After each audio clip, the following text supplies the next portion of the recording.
안녕하세요. 독서연구소 고영선 작가입니다. 여러분 반갑습니다. 오늘은 인생을 바꾸는 가장 간단한 방법, 움직임의 힘 시간이고요. 여러분과 나눠볼 이야기의 주제는 자존감, 자신감, 그릿을 한 큐에 얻는 방법에 대해서 한번 알아보도록 하겠습니다. 그것이 무엇일까요? 결론부터 말씀드리면 꾸준한 운동을 통해서 내가 성장했음을 인지할 때, 그러니까 운동을 통한 성장 인식, 성장 인지, 그것이 있었을 때 우리는 자존감이 올라가고 자신감이 올라가고 그릿 정신이 올라갑니다. 책을 통해서 알아볼 텐데, 물론 운동 말고도 우리가 어떤 분야이든 간에 내가 성장했음을 이렇게 인식을 하잖아요. 그러면 이 세 가지가 올라가긴 합니다. 그런데 운동만큼 더 확실하고 더 간단하고 되게 본질적인 건 없어요. 그렇죠? 그럼 운동을 통해서 내 성장을 인지한다는 것은 무엇이 있냐면, 예를 들어서 달리기 같은 경우, 처음 달리기를 시작했는데 1km 뛰었는데 막 숨이 허덕이는 거예요.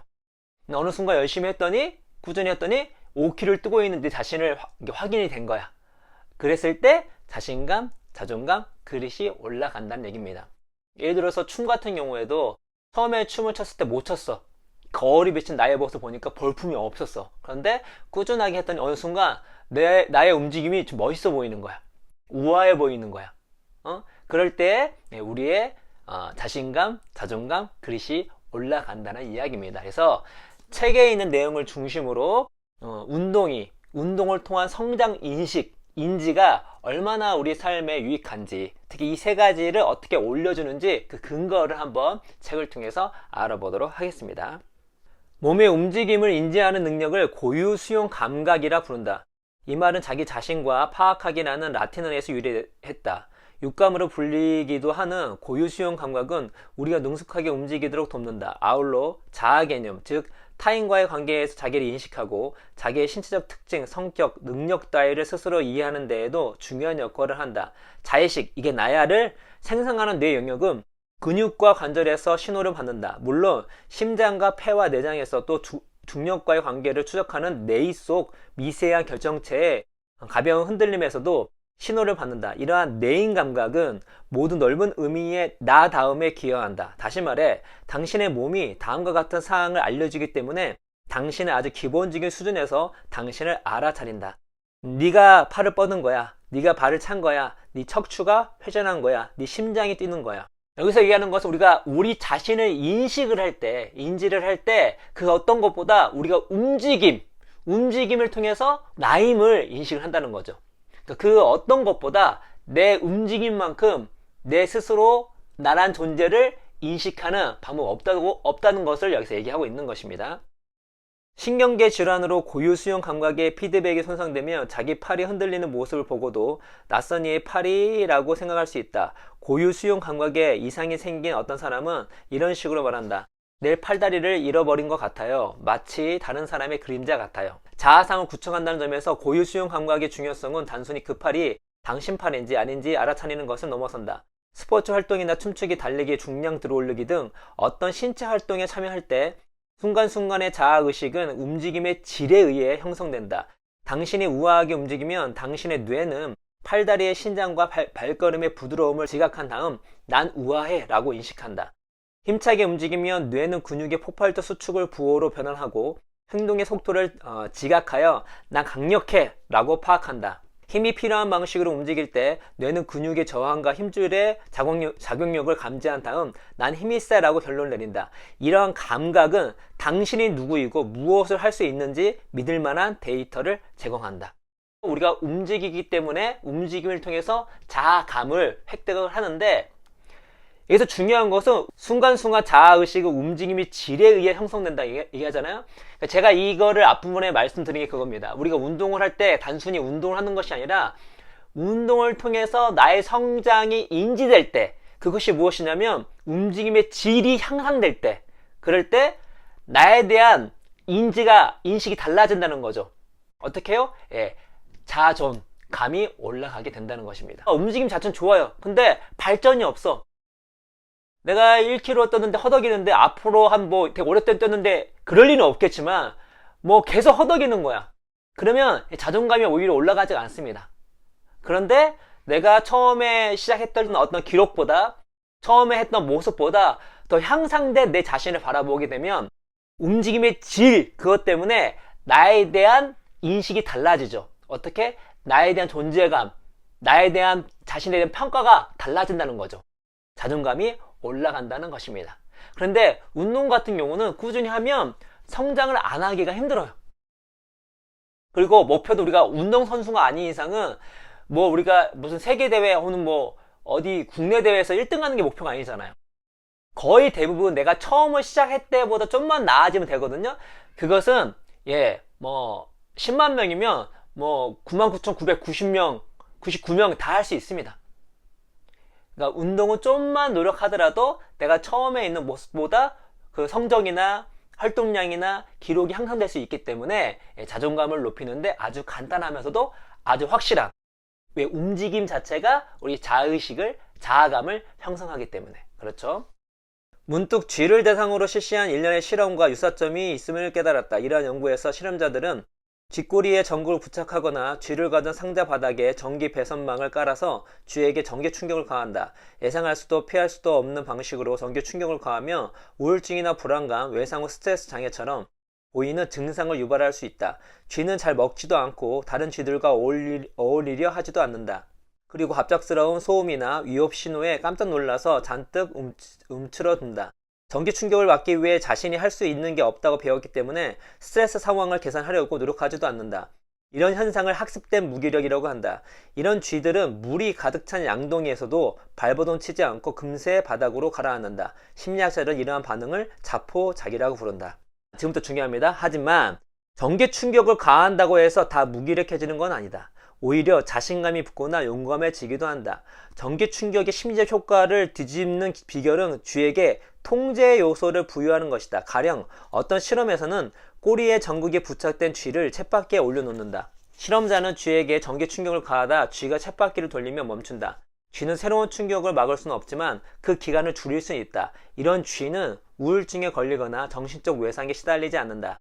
오히려 새로운 환경에서 더 용감하게 행동하고 스트레스 상황에서 회복력이 더 높다. 연구진은 쥐들이 통제 가능한 전기 충격을 통해 두려움을 다른 각도에서 바라보게 된다고 생각한다. 쥐가 배운 교훈은 전기 충격은 괜찮아가 아니다. 심지어 쳇바퀴를 돌리면 좋아도 아니다. 쥐가 배운 교훈은 나는 뭔가를 할 수 있어 라는 점이다. 두려움은 꼼짝 못하는 것이 아니라 뭐든 한다는 것을 뜻한다. 터프머더 참가자들이 전기 충격 요법 장애물을 통과하면서 배운 교훈은 난 전기 충격을 받는 게 너무 좋아가 아니다. 난 고통을 이겨낼 수 있어도 아니다. 그들이 배운 교훈은 바로 난 용감해 라는 것이다.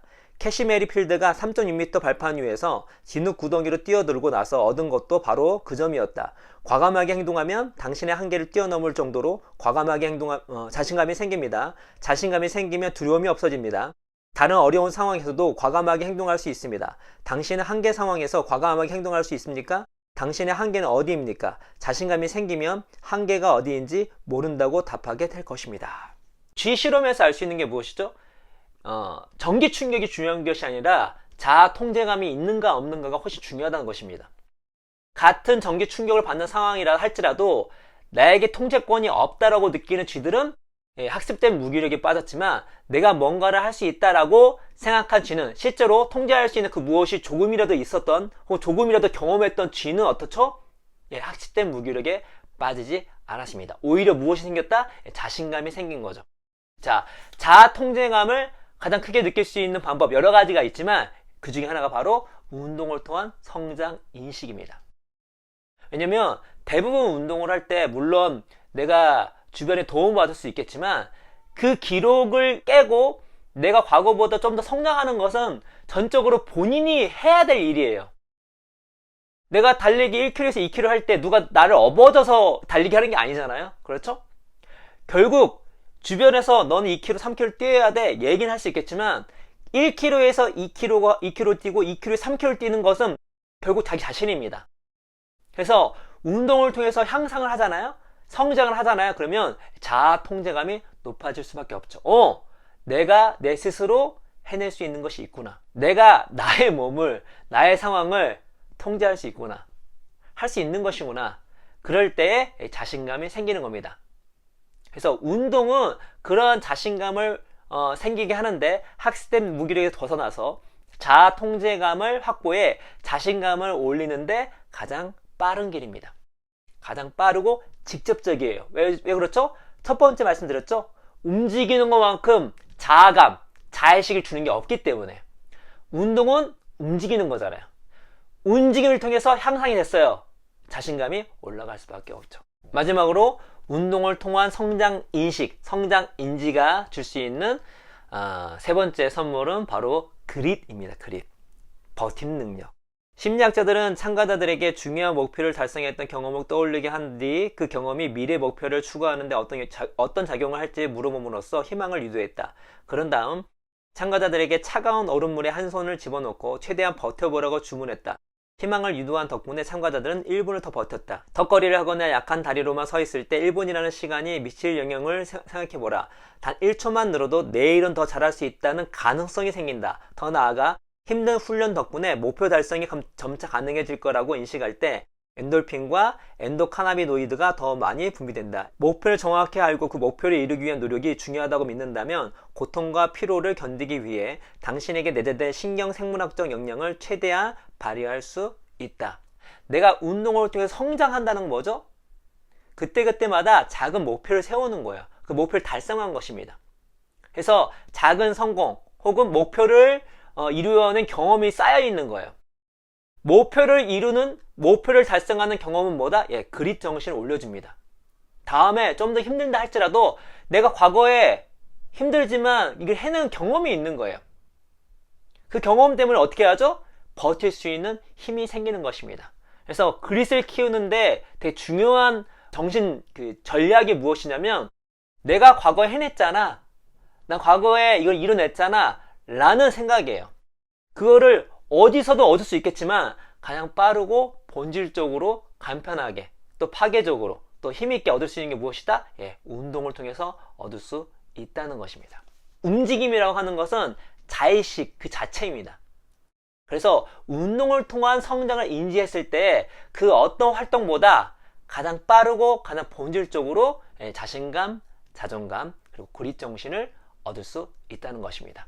그래서 우리가 이 책을 읽고 읽는 것에 끝나지 않고 어떻게 해야 될까요? 운동을 꾸준히 해서 무엇보다 우리가 막 극심하게 힘든 운동을 막 추구할 필요는 없겠지만 새롭게 시작하신 분들 같은 경우는 기록을 착착착 향상해 보세요. 혹은 그냥 내가 너무 지금 이 자신감도 없고 자존감도 없고 여러 가지 그냥 바닥이야. 그럴 때는 한번 이 악물고 운동을 해보시기 바랍니다. 특히 어떻게? 내 기록을 깨면서 내가 처음에 1km 허덕거렸다면 5km 뛰는 내 자신을 바라보는 겁니다. 그럴 때까지 열심히 하는 거예요. 그렇게 할 때 이 세 가지를 얻을 수 있을 거라는 말씀을 드리면서 오늘 이야기는 이것으로 마치도록 하겠습니다. 여러분 감사합니다.